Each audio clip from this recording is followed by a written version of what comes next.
அனைவருக்கும் வணக்கம். சற்று முன்பு தமிழக அரசு இன்று வெளியிட்டுள்ள 13 முக்கியமான அறிவிப்புகள் என்னென்ன என்பதை பற்றி தான் நம்ம இந்த வீடியோவில் டீட்டெயிலாக பார்க்க போகிறோம். ஸோ முடிந்த அளவுக்கு இந்த வீடியோவை ஸ்கிப் பண்ணாமல் முழுமையாக பாருங்கள். இந்த வீடியோக்குள்ளே போகிறதுக்கு முன்னாடி இந்த வீடியோக்கு ஒரு லைக் பட்டனை ப்ரெஸ் பண்ணிடுங்க. நீங்கள் இதுவரைக்கும் என்னோட சேனலை சப்ஸ்கிரைப் பண்ணாமல் இருந்தீங்கன்னா மறக்காமல் சப்ஸ்கிரைப் பண்ணிக்கோங்க. கூடவே அந்த பெல் சிம்லையும் மறக்காமல் கிளிக் பண்ணிக்கோங்க. சரி, வாங்க இப்போ நாம் வீடியோக்குள்ளே போகலாம். முதல் அறிவிப்பு: தமிழ்நாட்டில் 1 முதல் 9ஆம் வகுப்பு மாணவர்களுக்கான ஆண்டு இறுதித் தேர்வு அட்டவணை வெளியிடப்பட்டுள்ளது.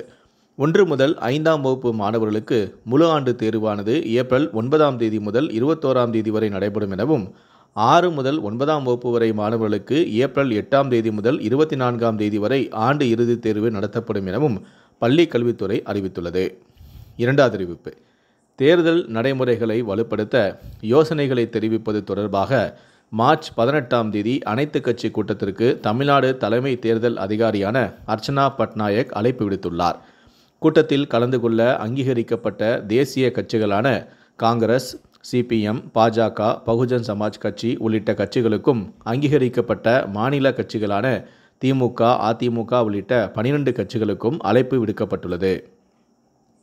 மூன்றாவது அறிவிப்பு: மார்ச் 22ஆம் தேதி அனைத்து கிராம உள்ளாட்சிகளிலும் கிராம சபை கூட்டம் நடத்த தமிழ்நாடு அரசு உத்தரவிட்டுள்ளது. உலக தண்ணீர் தினமான மார்ச் 22ஆம் தேதி கிராம சபை கூட்டம் நடத்த தமிழ்நாடு அரசு உத்தரவை பிறப்பித்துள்ளது. சுத்தமான குடிநீர் விநியோகத்தினை உறுதி செய்தல் குறித்து கிராம சபை கூட்டத்தில் ஆலோசிக்கப்படுகிறது. நான்காவது அறிவிப்பு: இனி வயது வாரியாக கூடுதலான ஓய்வூதியம். 80 வயது மற்றும் அதற்கு மேற்பட்ட வயதுடைய ஓய்வு பெற்ற மத்திய அரசு சிவில் சர்வீஸ் ஊழியர்கள் இனி கூடுதலான ஓய்வூதியம் பெறுவார்கள். 80 முதல் 85 வயது வரையிலானவர்களுக்கு அடிப்படை ஓய்வூதியத்தில் இருந்து 20% கூடுதலாக வழங்கப்படும். 85 முதல் 90 வயதினவர்களுக்கு 30% கூடுதலாக கிடைக்கும்.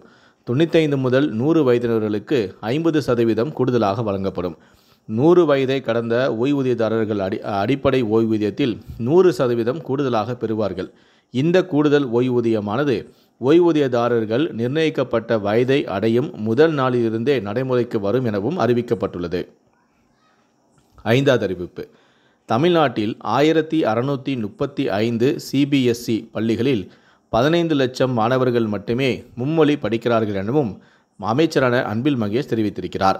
தமிழ்நாட்டில் 1,09,00,000 மாணவர்கள் 58,779 பள்ளிகளில் மாநில பாடத்திட்ட கல்வியவே தேர்வு செய்துள்ளனர் எனவும், தமிழ்நாட்டின் கல்வி முறை ஏற்கனவே சிறந்த தொழில் முனைவோர்கள், சிந்தனையாளர்கள், கண்டுபிடிப்பாளர்களை உருவாக்கி வருகிறது எனவும் அன்பில் மகேஷ் குறிப்பிட்டிருக்கிறார்.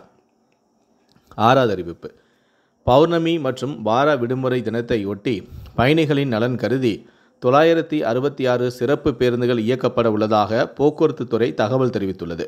சென்னை கீழம்பாக்கத்திலிருந்து திருவண்ணாமலை, திருச்சி, கும்பகோணம், மதுரை, திருநெல்வேலி, நாகர்கோயில், கன்னியாகுமரி, தூத்துக்குடி, கோவை, சேலம், ஈரோடு, திருப்பூர் ஆகிய இடங்களுக்கு 14ஆம் தேதி வெள்ளிக்கிழமை 270 பேருந்துகளும், 15ஆம் தேதி சனிக்கிழமை 275 பேருந்துகளும் இயக்க திட்டமிடப்பட்டும் உள்ளது. சென்னை கோயம்பேடிலிருந்து திருவண்ணாமலை, நாகை, வேளாங்கண்ணி, ஓசூர், பெங்களூர் ஆகிய இடங்களுக்கு 14ஆம் தேதி மற்றும் 15ஆம் தேதி 51 பேருந்துகளும் மேற்கூறிய இடங்களில் இருந்தும் இயக்க திட்டமிடப்பட்டும் உள்ளது. மேலும் மாதவரத்திலிருந்து 14ஆம் தேதி மற்றும் 15ஆம் தேதி அன்று 20 பேருந்துகளும் சிறப்பு பேருந்துகளாக இயக்கப்படுகிறது. மேலும் ஞாயிறு அன்று சொந்த ஊர்களிலிருந்து சென்னை மற்றும் பெங்களூருக்கு திரும்ப வசதியாக பயணிகளின் தேவைக்கு ஏற்ப அனைத்து இடங்களிலிருந்தும் சிறப்பு பேருந்துகள் இயக்க திட்டமிடப்பட்டும் உள்ளது. ஏழாவது அறிவிப்பு: பிற்படுத்தப்பட்டோர், மிக பிற்படுத்தப்பட்டோர் மற்றும் சீர்மரபினர் நல மாணவ மாணவியர்களிடம் இருந்து 2024-25ஆம் ஆண்டிற்கான பள்ளி மேற்படிப்பு கல்வித்தொகை கோரி விண்ணப்பிக்க கால அவகாசமானது 15/3/2025 வரை நீடிப்பு செய்யப்பட்டுள்ளது என்றும், இந்த கல்வி உதவித்தொகைக்கு http://umis.tn.government.in என்ற இணையதளத்தில் விண்ணப்பிக்குமாறும் கேட்டுக்கொள்ளப்படுகிறார்கள். எட்டாவது அறிவிப்பு: பூமத்திய ரேகையை ஒட்டிய மேற்கு இந்திய பெருங்கடல் மற்றும் அதனை ஒட்டிய மாலத்தீவு பகுதிகளிலிருந்து தமிழக கடலோர பகுதிகளை ஒட்டிய தென்மேற்கு வங்கக்கடல் பகுதிகள் வரை ஒரு வளிமண்டல கீழடுக்கு சுழற்சி நிலவுகிறது. குமரிக்கடல் பகுதிகளின் மேல் ஒரு வளிமண்டல மேலடுக்கு சுழற்சி நிலவுகிறது.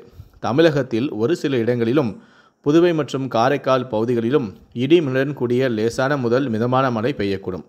அதிகாலை வேளையில் லேசான பனிமூட்டமும் காணப்படும். 13 முதல் 15ஆம் தேதி வரை தமிழகத்தில் ஓரிரு இடங்களிலும், புதுவை மற்றும் காரைக்கால் பகுதிகளில் லேசான முதல் மிதமான மழை பெய்யக்கூடும் எனவும், சென்னை மற்றும் புறநகர் பகுதிகளில் வானம் ஓரளவு மேகமூட்டத்துடன் காணப்படும் எனவும், நகரின் ஒரு சில பகுதிகளில் லேசான மழை பெய்ய வாய்ப்புள்ளது எனவும், அதிகாலை வேளையில் லேசான பனிமூட்டம் காணப்படும் எனவும், அதிகபட்ச வெப்பநிலையானது 33 டிகிரி செல்சியஸை ஒட்டியும் குறைந்தபட்ச வெப்பநிலையானது 23 டிகிரி செல்சியஸை ஒட்டியும் இருக்கக்கூடும். 9வது அறிவிப்பு. ரயில்களில் வன்முறையில் ஈடுபடும் மாணவர்களை கண்டறிந்து நடவடிக்கை எடுக்கப்படும் என ரயில்வே போலீசார் தெரிவித்துள்ளனர். வன்முறையில் ஈடுபட்டால் மாதாந்திர சலுகை கட்டண பயணச்சீட்டுகளை ரத்து செய்ய பரிந்துரை செய்யப்படும் எனவும் தெரிவிக்கப்பட்டுள்ளது. 10வது அறிவிப்பு. பௌர்ணமி கிரிவலத்தையொட்டி பக்தர்களின் வசதிக்காக விழுப்புரத்திலிருந்து திருவண்ணாமலைக்கு தெற்கு ரயில்வே சார்பில் மார்ச் 13ஆம் தேதி சிறப்பு ரயில்கள் இயக்கப்படுகிறது. விழுப்புரம் ரயில் நிலையத்திலிருந்து 13ஆம் தேதி காலை 9:25 மணிக்கு புறப்படும் ரயிலானது விழுப்புரம் டு திருவண்ணாமலை சிறப்பு ரயிலானது காலை 11:10க்கு திருவண்ணாமலை ரயில் நிலையத்தை சென்றடையும்.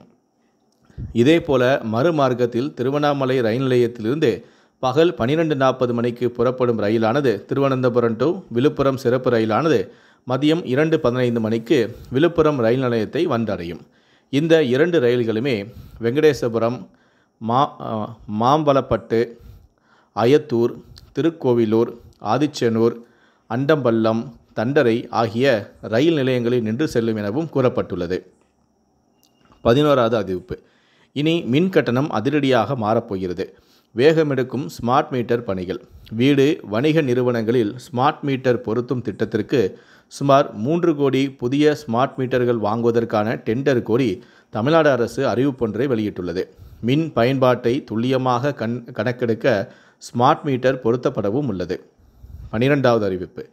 தமிழ்நாட்டின் மலை பகுதிகளில் உள்ள தனியார் நிலங்களில் மரங்களை வெட்டவும் அதனை எடுத்துச் செல்லவும் ஆன்லைன் மூலமாக அனுமதி வழங்க மலைத்தளம் என்ற ஒரு புதிய இணையதளம் பயன்பாட்டுக்கு வந்துள்ளது. இதன் மூலமாக மாவட்ட வன அலுவலரிடம் அனுமதி கோரி விண்ணப்பிக்கலாம் எனவும் மாவட்ட அளவில் அமைக்கப்பட்ட அதிகாரி குழுவானது இதனை பரிசீலித்து முடிவெடுக்கும் எனவும் கூறப்பட்டுள்ளது. கடைசியாக 13வது அறிவிப்பு. ஒருங்கிணைந்த 5 ஆண்டு மேலாண்மை படிப்புக்கான ஜிம்மெட் நுழைவுத் தேர்வுக்கு விண்ணப்பிக்க கால அவகாசமானது மார்ச் 17ஆம் தேதி வரை நீடிக்கப்பட்டுள்ளது. இதை தவிர விண்ணப்ப கட்டணத்தை மார்ச் 18ஆம் தேதி வரை செலுத்தலாம் எனவும், அதனைத் தொடர்ந்து விண்ணப்பங்களில் திருத்தம் செய்ய மார்ச் 19ஆம் தேதி முதல் 21ஆம் தேதி வரை வாய்ப்பு வழங்கப்படும் எனவும், இதை தவிர பாடத்திட்டம், கட்டணம், ஹால் டிக்கெட் வெளியீடு உட்பட கூடுதலான தகவல்களை nta.ac.in என்ற NTA இணையதளத்தில் அறிந்து கொள்ளலாம் எனவும் கூறப்பட்டுள்ளது. இந்த 13 அறிவிப்புகளை பற்றிய உங்களுடைய கருத்துக்கள் என்ன அப்படிங்கிறத கீழே இருக்கக்கூடிய கமெண்ட் செக்ஷனில் மறக்காமல் சொல்லுங்கள். முடிந்தளவுக்கு இந்த வீடியோவை மற்றவங்களுக்கும் ஷேர் பண்ணுங்கள். மேலும் இது போன்ற பல வீடியோக்களை நீங்கள் பார்க்கணும் அப்படின்னு நினச்சிங்கன்னா மறக்காமல் நீங்கள் சப்ஸ்கிரைப் பண்ணுங்கள். கூடவே அந்த பெல் சிம்லையும் மறக்காமல் கிளிக் பண்ணுங்கள். நன்றி, வணக்கம்.